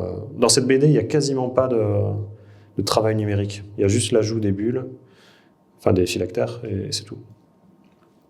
Et là, il y a toute la documentation photo, où j'avais pris pas mal de photos sur place. Et j'aime bien aussi, des fois, prendre plusieurs photos à différents moments pour observer les différentes lumières d'un même relief. Donc ici, vous voyez que c'est depuis un même endroit. On a 4 lumières différentes pour voir un petit peu comment il module et comment il sculpte le relief. Et ça me fascine. Ça me fascine et c'est important, surtout quand on représente du paysage, voilà, d'avoir une trace un petit peu des différents moments de la journée. Pareil pour la voiture, c'est bête à dire, mais en fait en BD, il faut tout savoir dessiner. En fait, on ne fait pas que des personnages. On va dessiner les personnages, mais on va aussi dessiner le verre d'eau, la bouteille, le câble électrique, l'halogène, mais aussi les voitures, quoi. Enfin, et donc, des fois, il y a des éléments pour lesquels il y a besoin quand même de documentation. Donc, la voiture qu'on avait louée là-bas sur place, je l'avais prise en photo sous tous les angles, afin de pouvoir la redessiner. Et par exemple, vous voyez là, une photo de telle route, dont je me suis inspiré pour refaire une case en bas à droite. Ça m'a permis de redessiner la voiture sur place. Voilà. Le fait d'avoir la documentation, ça me permet ensuite d'inclure les éléments. Voilà pour le bruit de l'eau. Oui. Je vais te poser une question par rapport à tes croquis. J'ai l'impression que même au moment des croquis, tu essayes parfois différentes techniques où tu mixes plusieurs techniques de dessin. Un croquis, par définition, c'est quelque chose qui doit être spontané, que tu dois faire assez vite, parce que la personne qui est devant toi, elle ne va pas rester 1h30 sans bouger. Comment tu prends la décision et est-ce que tu as un premier crayonné rapide pour donner les directions graphiques ou tu vas comme ça à main levée direct comment tu tiens ton processus de création là-dessus? Pour les croquis, seulement. Vraiment les croquis. Il n'y a pas de crayonné. Non, je pars directement avec l'outil que j'ai sous la main. Souvent, c'est avec ce que j'ai sous la main. Est-ce que tu pars avec t'as une trousse avec tout un tas de bordel et tu choisis sur le moment ou tu avais 2-3 outils puis tu te démerdes avec ça? Il y a les deux cas de figure. J'ai une trousse avec un tas de bordel, voilà. Et après, j'ai une seconde trousse, par exemple, si je vais marcher, je me dis, bon, là-bas, je pars avec 3 encres, par exemple, et je sais que je vais faire des croquis avec ces 3 encres. Donc il y a ces deux cas de figure. Est-ce que tu retouches les croquis plus tard? Jamais. Tu les affines, etc. Ou c'est que dans l'instant? Ça, jamais, par contre. Pour moi, c'est vraiment important. En fait, je distingue les deux choses, quoi. Il y a la BD, mais la BD, comme je disais au tout début, je crois que le truc à pas perdre de vue, c'est que ça va être lu. Donc il faut que ce soit, même si c'est rapide, il faut que ce soit lisible. Alors que le croquis, c'est autre chose. Il ne va pas forcément être vu, il va pas forcément être... Quand j'ai réalisé ces croquis sur place, je ne savais pas que je les mettrais dans la BD. Et donc ça, pour moi, c'est nécessaire de garder cette spontanéité, c'est nécessaire de... Ouais, c'est un moment, en fait. C'est un moment, et tant pis s'il est raté, ça arrive des fois qu'il soit raté. Alors si vraiment il est raté, je refais un dessin par-dessus ou j'essaie de le rattraper par un autre dessin après, quoi. Je me dis, bon, quitte à être foutu, j'aime pas gaspiller, en fait, entre guillemets, c'est bête à dire, mais quand il y a... Ou même des fois, quand j'ai trop de peinture, par exemple, si je fais un truc avec de la peinture et que j'ai trop de peinture, j'aime pas la jeter, donc vite, je vais faire autre chose, quoi. Et ça m'arrive des fois de faire un truc que j'aime bien avec de la peinture que j'avais juste pas envie, entre guillemets, de gaspiller. Mais oui, l'aspect croquis, c'est vraiment séparé de la BD, quoi. C'est premier jet et donc, dans l'ouvrage, je ne sais pas si je l'ai là, Déambulation, là, qui est un recueil donc, ou même dans les paysages, je peux vous montrer les paysages, si vous voulez, ou Déambulation, je vais vous montrer ça rapidement. Parce que ça, c'est un recueil donc, de croquis, alors essentiellement de croquis, pas que, parfois c'est des dessins qui sont un peu plus finalisés, que je vous invite à voir, qui s'appelle Déambulation. Et ça, par exemple, c'est pas du croquis d'observation avec le loup, mais il y en a d'autres. La plupart, c'est quand même ça. Je vais vous montrer, je vais essayer de chercher. Bon, ça, c'est un autoportrait. Alors, quand c'est un autoportrait, là, j'ai pris plus de temps. Je sais pas, j'ai dû mettre 35 minutes peut-être. Enfin, j'ai posé quoi, devant un miroir. Attendez, je cherche des choses que je pourrais vous montrer. Voilà, tout ça, c'est du croquis d'observation. Donc, avec ce que j'ai, quoi. Donc là, c'était un stylo avec de l'encre de Chine dedans. Et après, bon, des éléments, enfin des lieux comme ça où le paysage entre guillemets ne bouge pas, je peux m'y attarder, je peux rester une demi-heure, je peux rester 3/4 d'heure. Mais en règle générale, effectivement, quand c'est alors ça, par exemple, ces dessins-là, c'est environ 1h30, je pense, je dirais à peu près par dessin, approximativement quoi, peut-être 1h15, peut-être je sais pas. Mais c'est pour vous donner un ordre d'idée. Par contre, quand c'est des représentations humaines, là, effectivement, je vais plus vite, quoi. Et tant pis si c'est raté. Et... Bon, là, c'est au feutre. J'aimerais vous montrer des choses. Tac. Vous voyez, par exemple, là, le croquis à droite. Ce qu'il arrive souvent, c'est que quand je dessine quelqu'un, il bouge, inévitablement. Et donc, c'est pas grave. Je garde les traits qui, parfois, après, peuvent se superposer. Et en dessin, ça rend vivant, quoi. Je me dis, c'est ça aussi la vie. Donc, autant il y a des dessins où je vais te demander de poser en me disant, attends, j'aimerais bien faire ton portrait. Et d'autres, à l'inverse, où je me dis, j'assume l'aspect... En tout cas, ce qui est sûr, enfin, je m'en suis aperçu avec le temps, c'est que je commence toujours par le regard quand je dessine quelqu'un. Parce que j'ai l'impression, déjà, c'est la première chose qui va changer. Et c'est aussi ce qui va caractériser le plus la personne. En tout cas, ce qu'elle va dégager à ce moment-là. Et donc, à chaque fois, je me suis aperçu de ça. C'est que je commence par les yeux et tac, très vite, après, je fais le nez et après, tout le reste se construit autour. Bon, après, il y a... Ah oui, alors là, c'était toute une série de portraits de profils que j'avais fait avant que je déménage de Narbonne. J'avais voulu faire le portrait des amis de Narbonne, un peu comme pour dire au revoir un petit peu. Et donc, ils avaient tous posé, je ne sais plus combien de temps, mais je m'étais imposé des contraintes. Alors, je suis un peu monomaniaque aussi. Et donc, des fois, quand je fais des séries comme ça, de dessins ou de peinture, je m'impose des contraintes en me disant tel papier, tel format, telle durée, et telle technique. Et donc là, je ne sais plus de mémoire combien de temps, mais bon, ils avaient tous été réalisés dans la même durée. Alors, attendez, je cherche... Ça, c'est toute la série que j'avais faite pendant le confinement, où là, je m'étais imposé donc 1 heure, 1 kilomètre, un dessin, voilà, en gros. Et j'avais suivi cette contrainte qui était imposée à l'époque, où je dessinais donc ce qu'il y avait autour de chez moi à moins d'1 heure. Le temps d'y aller, le temps de faire le dessin, le temps de revenir, donc c'est des croquis fait vite, quoi. Des petits croquis d'ailleurs. Mais c'est pas grave parce que je les aime bien. Je les aime bien et puis ils figurent vraiment ce côté flou. Ils sont réalisés, en tout cas ceux en noir, ils sont réalisés au pastel à l'huile et au crayon de couleur noire, aquarellable. Et ça donne un côté rapide, flou là, que j'aimais bien. Je me permets une petite question complémentaire par rapport à ça. Ouais. Apprendre à faire du croquis, c'est un entraînement technique, un entraînement physique, même je dirais, parce qu'il faut que le corps apprenne. Tu as mis combien de temps dans ta carrière pour arriver à sentir que ton travail en croquis pouvait te satisfaire, pouvait être cohérent? Je ne sais pas si tu vois ce que je veux dire. Ouais. Pendant combien de temps tu étais dans la frustration de ne pas... Tu étais dans la lutte pour obtenir quelque chose de pertinent, et à quel moment tu as senti que ça y est, ça commençait à venir? C'est une question que me posent beaucoup mes étudiants c'est vrai. qui apprennent à dessiner, c'est qu'il y en a beaucoup qui sont dans la frustration et qui se posent la question, mais à quel moment ça vient en fait? Ah, c'est marrant ça. Je sais pas. Je suis désolé. Allez, intellectualise, allez. Je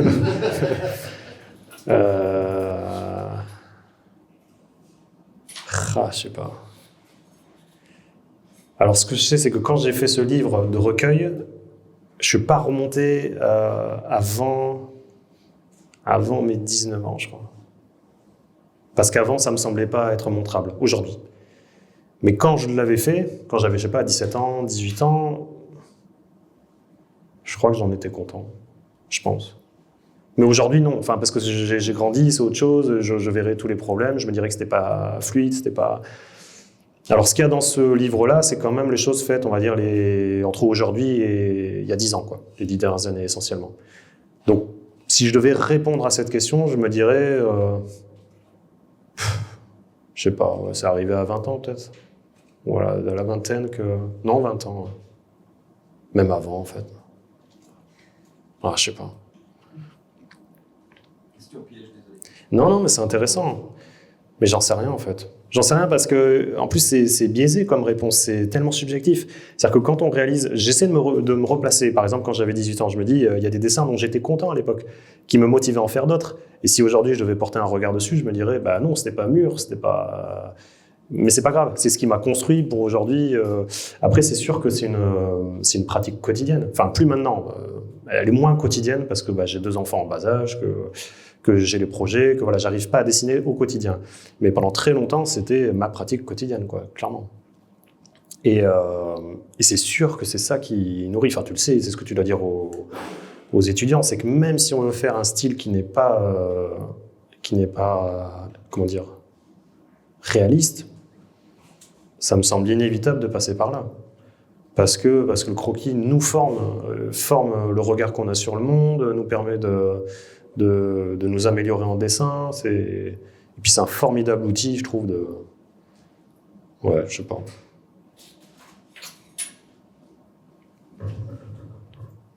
J'ai une question en complémentarité de celle de Olivier, parce que tu dis que tu as commencé à être content de tes croquis professionnellement vers 20 ans. Moi, je trouve que c'est jeune, 20 ans. Ce qui m'amène du coup à la question, à partir de quel âge tu as commencé justement à t'imposer une discipline dans une optique professionnelle par rapport au dessin? Dans une optique professionnelle? Et ben, en gros, à partir de quel moment tu as commencé vraiment à travailler le dessin en disant il faut que j'en sois content, et plus en disant je fais un truc sur un dessous de table en repas de famille. Voilà. Ouais, très juste. Je crois quand j'ai commencé à faire de la BD, en fait, du coup à 19 ans. Parce que, en fait, d'un seul coup, quand j'ai signé le contrat, alors après c'est compliqué, parce que quand on est jeune, on est naïf, on fonce, et c'est génial. Moi, c'est pour ça que je conseille à tout le monde de commencer le plus jeune possible. Alors même si je sais que c'est compliqué aujourd'hui, quoi, mais je me dis que quand on est jeune, t'as rien à perdre. T'as rien à perdre, et t'es entre guillemets plus sûr de toi, parce que y a moins d'enjeux, et puis plus on vieillit et plus il y a d'attachement affectif, matériel, physique, et du coup entre guillemets il y a plus de choses à perdre, il y a plus d'enjeux, alors que quand tu as 18 ans tu t'en fiches, quoi, tu fonces, et donc je crois que quand j'ai signé à 19 ans, là j'ai pris conscience que du coup j'avais un ouvrage qui allait sortir, que j'avais signé, j'étais content, quoi. Et donc à ce moment-là, oui, je me suis dit, je sais pas si je me le suis dit, mais maintenant je pourrais croire que je me suis dit que oui, les dessins allaient pouvoir vivre. Ils allaient potentiellement être édités, être partagés, et donc il fallait que j'en sois fier, je pense, je sais pas. Je pense. En tout cas, tous les ouvrages sur lesquels j'ai travaillé, je pense que le moteur, c'était de me dire, quel que soit le sujet, c'est que je puisse les assumer. Et me dire, ils sont sur mon étagère, chez moi, là, alignés les uns après les autres, et je me dis, il faut qu'ils soient là et que j'en sois fier, quoi. Et alors fier, pas fier, les assumer plutôt, voilà, c'est plutôt dire ça comme ça. C'est de me dire, même si celui-ci ne correspond pas à ce que je ferais aujourd'hui, c'est un moment de ma vie, c'est un sujet. Par exemple, les 3 premiers ouvrages que j'ai faits, c'est une trilogie plus classique, qui est une fiction, qui est un polar que j'avais fait avec mon frère. C'est peut-être celle que, entre guillemets, j'assume le moins. Je pourrais me dire, ça correspond plus à ce que je ferais aujourd'hui. Et en même temps, je me dis, c'est pas grave, j'avais 19 ans.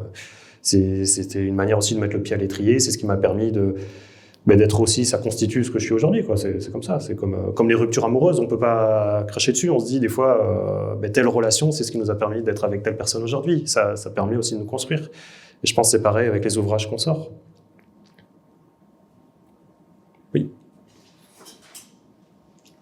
Ça, c'est des dessins faits à Lyon. Je vous montre, ou que vous devez reconnaître. Ça, c'était un dessin fait au bic par là, d'ailleurs. C'est rigolo. Il y a une petite place là, une avancée, c'est peut-être par là. Enfin, je sais pas exactement où c'est là par rapport au bâtiment, mais il y a une vue comme ça, et je l'avais dessiné ici pendant la résidence. Oui. Alors, sur votre livre, Le bruit de l'eau, comment s'est imposé ce titre? Parce que moi, quand je le lis, quand je le prononce, j'ai un imaginaire de douceur, un bruit, parce que l'eau, pour moi, c'est quelque chose d'apaisant, de reposant, et que je sais toute la fureur que ça peut représenter et la destruction qu'elle peut représenter. J'ai vécu quelque temps en Haute-Savoie et j'ai assisté à des épisodes de petits torrents bucoliques, sympas, qui se transforment en monstres épouvantables avec un bruit assourdissant. Alors pourquoi le bruit de l'eau et pas la fureur et pas l'explosion de douleur que ça représentait dans cette vallée? Alors, moi je dirais plutôt, on l'a appelé le bruit et pas le son, justement, parce que le bruit, ça englobait tout ça. Et alors effectivement, ça peut avoir une sonorité folle, on peut parler de fureur, mais on peut aussi parler de sécheresse. Et ils l'ont aussi connu là-bas. Et le bruit, ça englobait ça. En fait, ça englobait la vie d'un fleuve, mais on parlait pas de sonorité, on parlait vraiment de bruit. Moi, je crois que c'est à la fois le terme, je l'aime bien parce que le bruit de l'eau, c'est une espèce de. Enfin, tout à l'heure, je parlais de poésie, mais moi, ça m'évoque ça, en tout cas. Il y a un aspect poétique. Mais ça aussi, c'est à Lyon, d'ailleurs, ce que vous voyez là. Mais en même temps, voilà, le terme bruit, je pense, englobe toutes les fluctuations toutes les variations en tout cas de ce que peut vivre un torrent, quoi. Enfin, qui peut être sec, qui peut être déchaîné. Je vous montre ça. Ça, c'est lié à une résidence que j'avais faite dans un lycée à Sérignan. Et donc ça, c'était intéressant aussi. J'étais dans la classe de première art plastique. Et donc à chaque fois, j'essaie de mettre à profit les résidences ou les thématiques des ouvrages avec, comme je disais tout à l'heure, avec des objectifs et en tout cas des contraintes. Et donc là, c'était que des gravures faites sur place d'étudiants en cours. Donc c'est des gravures sur plexiglas, enfin sur Rénalon, en petit format A5. Et c'est intéressant parce que j'avais pas refait moi de gravure depuis que j'étais aux Arts Déco. Donc je sais pas, il y a dû se passer 10 ans, je pense, entre les dernières gravures et celle-ci. Et ça m'a fait beaucoup de bien. J'étais content de... Donc c'est gravé avec une pointe en argent et tout ce qui pouvait laisser une trace gravée, comme le papier de verre par exemple. Et là pour le coup, voilà, les visages sont inachevés, mais c'est pas grave parce qu'ils posaient pas en fait. Les étudiants ils étaient en cours. Donc, et c'est une pratique qui n'est pas évidente aussi pour ceux qui l'ont déjà fait parce que la gravure sur plexiglas, on ne voit pas grand chose en fait. Donc il faut tout le temps incliner le plexiglas pour voir avec la lumière où on laisse une trace. Et puis on n'a pas le droit à l'erreur. C'est-à-dire que là tout ce qui est gravé laissera une trace. Et puis juste après, tu appliques de la peinture, c'est un tampon. Ouais, c'est ça. Ah oui, c'est ça, c'est une gravure. Donc en fait, une fois que c'est gravé, on met le... Alors, oui, tu as raison, mais ce que vous voyez là sont les matrices. C'est ce que tu as frotté parce que l'encre se met dans les fissures. Et ouais, voilà. Oui. Ça t'arrive de relire tes ouvrages? Je pense notamment à ton livre Le regard d'un père, parce que tu l'as écrit en tant que jeune papa. Aujourd'hui, quand tu le relis, t'en penses quoi, maintenant que tes enfants ont grandi? Alors, quand je reçois un ouvrage à peine édité, j'en suis systématiquement déçu. Toujours. C'est terrible d'ailleurs. C'est terrible parce qu'en fait, à chaque fois qu'il sort de l'impression, je suis impatient presque. Et c'est marrant, au bout de... Franchement, ça va presque faire 20 ans et je garde cette impatience, j'ai vite envie de le recevoir et dès que je lis, je devrais pas le lire en fait, vraiment, je suis toujours déçu. Mais par contre, quand je le relis, je sais pas, 2, 3, 4 ans après, là j'ai un regard neuf et celui dont tu parles, là, le regard d'un père, je l'assume pleinement et je suis content de l'avoir fait. Alors déjà, de toute manière, je suis content de l'avoir fait. Pourquoi ? Parce que les ouvrages comme celui-ci dont je parlais tout à l'heure, c'est-à-dire qu'ils naissent d'un besoin. En fait, je pense à une personne, ou 2, ou 3. Enfin, là, je pensais à mon père, je pensais à mes enfants. Et donc, cet ouvrage, je le fais pour eux. Et alors, je suis pas naïf. Avant l'impression, je sais bien que voilà, il va être édité en milliers d'exemplaires, qu'il va être diffusé. Mais j'essaie de pas me prendre la tête avec ça parce que sinon, c'est vertigineux, ça me fait peur et je me dis mince, est-ce que ça va parler, est-ce que l'intime, est-ce que c'est utile en fait. Alors après, quand j'ai des retours de personnes que ça peut toucher, je me dis oui, ça a une raison d'exister. Et tant pis, si ça touche 300 personnes, c'est pas grave. Si ça les touche au fond, au du cœur, je préfère ça qu'en vendre 30 000. Et voilà. Donc oui, pour moi, ça a une raison d'être. Je me dis même, peu importe le nombre de tirages, en fait, quand tu viens toucher le cœur de quelqu'un ou que ça vient résonner avec la vie, quel que soit le nombre de personnes, c'est génial en fait. Ça donne du sens. Mais à l'origine, le sens pour moi, il était pour ces 3 personnes que je citais, mes enfants, mon père. Et en fait, ça a été accompli parce que mon père l'a lu et c'est devenu un outil. En fait, l'ouvrage est devenu un outil entre nous, enfin moi c'est comme ça que je l'ai vu en tout cas, comme un objet qui permettait de dire des choses qu'on ne dit pas en affrontant le regard. Tu vois. Enfin voilà, on peut pas dire les choses. Surtout avec les proches. Enfin, on a tous un père, on a tous eu un père, et on vient tous de quelque part. Alors les pères d'avant, en plus, c'était pas non plus les pères d'aujourd'hui, même s'ils ont fait beaucoup d'efforts par rapport à leur propre père, ça a été en évolution. Mais des fois, juste mettre des mots, et en fait, avoir des fois un objet qui permette juste une validation, quoi, juste ça. Donc pour moi, ce livre, il a rempli son objectif pour moi, dans ma vie. Après, il m'appartient pas. En fait, c'est ça aussi, quand on fait un livre, il nous appartient plus. Et ça, je le constate toujours et encore. C'est-à-dire que des fois, on me cite des phrases que je n'ai pas écrites en me disant « Ah tiens, quand tu as écrit ça, et j'ai pas écrit ça. » Mais c'est parce que telle personne, avec son vécu, son histoire, l'a reçu comme ça, ou l'a interprété comme ça, ou j'en sais rien. Et donc, quand j'entends ce genre de remarques, je me dis « Oui, en fait, le livre, il ne m'appartient plus. » Et même si, aussi personnel soit-il, on lit chaque livre avec notre histoire. Et en même temps, c'est génial. C'est ça qui fait que ça, il faut pas le changer. Hein. C'est souhaitable qu'on soit tous différents, avec des langages différents, des histoires différentes. Mais bon, il faut pas le perdre de vue, quoi. C'est à partir du moment où c'est rendu public, c'est comme ça. Je voulais vous montrer, moi, à la fin de... Ça, c'est une autre résidence que j'ai faite au lac du Salagou, vers Clermont-Lérault. Je ne sais pas si vous connaissez. Et donc, c'est des petits formats pareils. Ah oui, et dans le cadre de cette résidence, j'aimerais bien vous montrer... Alors moi, le nu, c'est ce que je préfère. Hein. J'ai fait un ouvrage qui s'appelle Corps, qui est épuisé, parce que je l'avais auto-édité. Enfin, on l'a édité. Avec ma compagne, on a lancé une petite maison d'édition, en 2016, pour faire des petits ouvrages, mais à peu d'exemplaires. On en fait 300, quoi. Entre 200 et 300 exemplaires. Le but, c'était vraiment de partager notre amour du livre, de l'objet, partager des dessins ou des photos, parce qu'elle est photographe, qui pourraient ne pas exister en dehors. Et donc j'avais fait ce petit livre qui s'appelle Corps, qui est un recueil donc, de modèles vivants sur les 10 dernières années, qui est je pense, ma fascination ultime en dessin, elle est au niveau des visages et des corps, clairement. Et donc bon, ça je termine la parenthèse. Ah, voilà, ça c'est une série de dos aussi que j'ai fait d'amis chez moi, dans mon village. Ils sont tous venus poser, ils ont accepté, et j'étais très content, que ce soit garçon comme fille, de venir poser pendant 45 minutes chez moi. Donc là, ils posaient pendant 3 quarts d'heure devant moi, et j'aimais bien cette idée de... Je trouve qu'on ne le voit pas beaucoup, j'ai l'impression, en dessin, de voir tout ce que peut raconter un dos, en fait. Et c'est fascinant, parce qu'en fait, quand je le dessine, je m'aperçois de la difficulté et de la complexité d'un dos, hein, parce que, par exemple, parfois il est sculpté, il est un peu osseux, donc à la limite, on a de quoi accrocher le regard, mais parfois il est un petit peu plus grassouillé, un petit peu plus... et donc c'est plus difficile, voilà, de se dire, tiens, comment sculpter la lumière ? Et en fait, ça vient raconter tellement de choses sur la manière de se tenir, la manière de... sur l'âge, sur l'endurance, sur plein de trucs. Enfin, moi, ça m'a fasciné ce travail-là des dos. Donc j'étais très content de le partager dans ce livre. Et donc par exemple, la personne à gauche, là, qui est une amie, elle était pas... Alors elle était contente d'avoir participé, mais quand elle a vu son dos, elle n'était pas très contente à dire mince, je vois que j'ai vieilli ou que j'ai trop... Et en même temps, moi, c'est ça qui me plaît. D'ailleurs, on voit même les traces du soutien-gorge, on voit toutes les marques, et c'est ça qui me plaît, c'est les traces du temps. Après, je suis un peu obsédé, entre guillemets, par les traces que laisse le temps sur nous, sur la vieillesse. Un jour, j'en ferai quelque chose parce que ça me travaille, quoi. Oui. J'aime beaucoup, vraiment, c'est magnifique. Ah, c'est gentil. C'est vraiment magnifique, enfin, tout ce que vous faites, mais alors là, cette représentation des nus et du dos, alors là, moi, j'en prends plein les yeux. C'est gentil. Et ça me fait penser, parce que j'y suis allée il n'y a pas longtemps, j'ai vu l'expo à Paris de Suzanne Valadon. Et pareil, j'ai trouvé ces nus, cette représentation sans concession du corps, quel qu'il soit.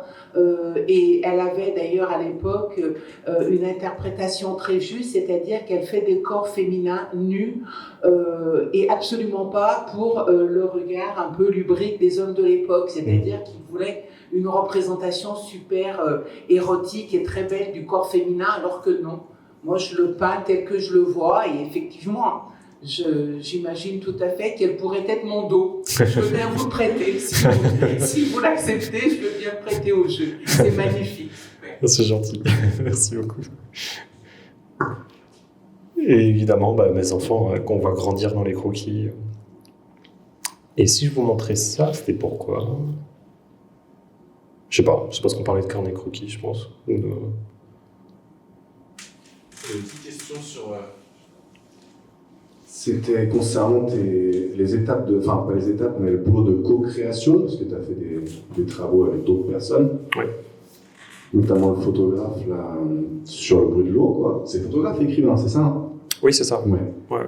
Alors, on l'a coécrit. Hein. Vous l'avez coécrit. Voilà, je me demandais un petit peu comment est-ce que toi, tu plaçais cette importance, justement, de la co-création dans ton boulot. Est-ce que tu as toujours une certaine manière d'appréhender l'autre personne avec qui tu vas bosser, ou tu te laisses aller avec quelqu'un qui t'aime bien, ou des fois, c'est arrivé de travailler avec des gens que tu ne connaissais pas vraiment au début, que tu as plus connu après. Je me demande un peu les variantes et comment toi, tu perçois ce boulot en collectif, quoi. Et il y a tous les cas de figure. Alors, il y a les scénarios auxquels je ne retouche rien. Comme tout à l'heure, je parlais de Et il fout la terre avec légèreté, la BD sur la Norvège, par exemple, avec Mathilde Ramadier, où elle m'envoie le scénario et là, je fais le storyboard. Et donc, ma seule implication, entre guillemets, c'est dans la narration. C'est comment mettre ça en image, en temps. Mais je touche ni au dialogue, ni à ce qu'elle veut raconter. Pour Le bruit de l'eau, c'est différent. Alors quand je dis qu'on l'a coécrit, lui, il a présenté une version écrite, mais moi, j'avançais les planches avant même. Et donc en fait, je proposais des séquences. Et parfois, je nous mettais en scène tous les deux en mettant même nos dialogues, parce qu'on était là-bas sur place. Donc en fait, c'est comme presque si on avait écrit des séquences, l'un et l'autre, quoi. Donc lui, il a écrit une trame, enfin il avait écrit un texte, et il a été à la rencontre aussi. Alors, il a mis en forme les témoignages des personnes qu'on a rencontrées. Donc ça, c'est lui qui s'en est occupé. Et il y a aussi des scientifiques, ou en tout cas des personnes plus légitimes de se positionner politiquement ou scientifiquement, comme Markovitch, par exemple, qui est juste là, ou comme d'autres, enfin bref. Mais après, il y a d'autres séquences que je rajoute. Alors, je ne sais pas si on le voit. Par exemple, cette séquence-là, à la fin, là, c'est moi qui l'ai proposée, qui l'ai dessinée et écrite. Il y en a d'autres où là, ce sont... Je ne sais plus si c'est ces textes-là. Ouais. Enfin, après, il y a des trucs où on modifie, on apporte, on mélange. Ce travail-là, moi, je trouve qu'il était, au final, réussi, je trouve, parce qu'on ne se connaissait pas. On ne se connaissait pas, on n'avait pas de méthode. Mais comme on a été sur place et qu'on a, je crois, tous les deux été ouverts aux possibilités de changer ce que propose l'autre, au final, ça fonctionne. En tout cas, des retours qu'on a, ça a l'air de fonctionner. Parce que l'association, c'est Futuropolis qui l'a... Oui, c'est Futuro, on ne se connaissait pas. C'est surprenant pour tous les deux, déjà, se connaître petit à petit. Ouais, et c'est pas évident, parce que ça s'était très bien passé sur place, quand on a été une semaine sur place. Mais ça, c'est l'aspect humain. Et après, l'aspect du travail, on ne savait pas, en fait, comment. Donc moi, dès qu'on est rentré, j'ai commencé à dessiner, parce que j'étais dedans, quoi. Et sauf que je savais pas comment il écrivait, je savais pas. Donc effectivement, après, c'est des mises au point, c'est des mises... voilà, c'est pas évident. Et après, il y a d'autres façons de travailler, parce que... Alors, je sais pas si j'ai les couvertures, là. Ouais. Par exemple... Alors, pour l'étreinte, c'est encore autre chose. L'étreinte, Jim, je ne sais pas si vous connaissez, c'est un dessinateur et un scénariste de BD. Et là, on s'est encore donné une autre façon, qui est chouette, hein, parce que ça faisait plusieurs années qu'on voulait travailler ensemble. Il faut qu'on termine ? 5 minutes, ok. Ah bah après, j'arrête quand il faut. Pas de... Mais ceci dit, c'est intéressant quand même d'entendre ça, parce que ça faisait plusieurs années qu'on voulait travailler ensemble. Et il m'a envoyé des scénarios, et en fait, ça fonctionnait pas dans le sens où nos univers n'arrivaient pas à s'allier. Et donc, on a décidé d'inverser le processus. C'est-à-dire que moi, j'ai commencé à dessiner en proposant pas mal de planches, inspiré d'un ami à Narbonne qui est sculpteur. Donc, en fait, je l'ai dessiné lui, en train de sculpter, en train de téléphoner, en train de manger, en train de prendre la voiture avec sa femme, enfin sa compagne. Et voilà, des scènes réelles que j'ai dessinées sur des lieux et des personnes réelles que j'envoyais à Jim. Et lui, il mettait des bulles dessus. Enfin, il mettait des phrases, des dialogues. Et on ne savait pas trop où ça allait. Et puis après, il m'envoie, alors bon, c'est dommage, je ne l'ai pas là, mais ensuite, il m'envoie une photo que lui-même avait prise d'une femme allongée sur une plage de Cadaqués. Et là, il me dit, ah, tiens, ça pourrait être chouette que ton personnage l'ait prise en photo. Donc là, je le dessine dans la voiture, en train de regarder la photo. Ah tiens, ça pourrait être bien qu'après cette séquence, ils aient un accident. Et en fait, on rebondissait, c'était un peu comme un cadavreski, quoi. C'était, on avançait mutuellement en rebondissant pour surprendre l'autre. Et on a fait 300 pages comme ça. Alors non, on en a fait 200 comme ça. Et les 100 dernières... Là, on s'est arrêté pendant 3 mois et lui, il s'est posé et il a écrit toutes les scènes manquantes. Donc, il y a 100 pages qui ont été vraiment écrites pour que ce soit lisible, quoi, que l'ensemble soit lisible. Mais c'était vraiment génial, c'était assez jouissif parce que... et aussi, ça fait un peu peur parce que... Bon, après, moi, j'avais confiance en lui, hein, parce que lui, il s'est toujours retombé sur ses pattes scénaristiquement. Mais du coup, ça crée la richesse de ce récit, je trouve, si vous avez l'occasion de le lire. Parce que en fait, il y a plein de choses vraiment réelles dedans qui viennent de ce que j'avais proposé en dessin et en fait ce jeu là d'alterner comme ça et de rebondir sur le travail de l'autre, ça nous a amené tout le temps ailleurs et ça crée vraiment le truc.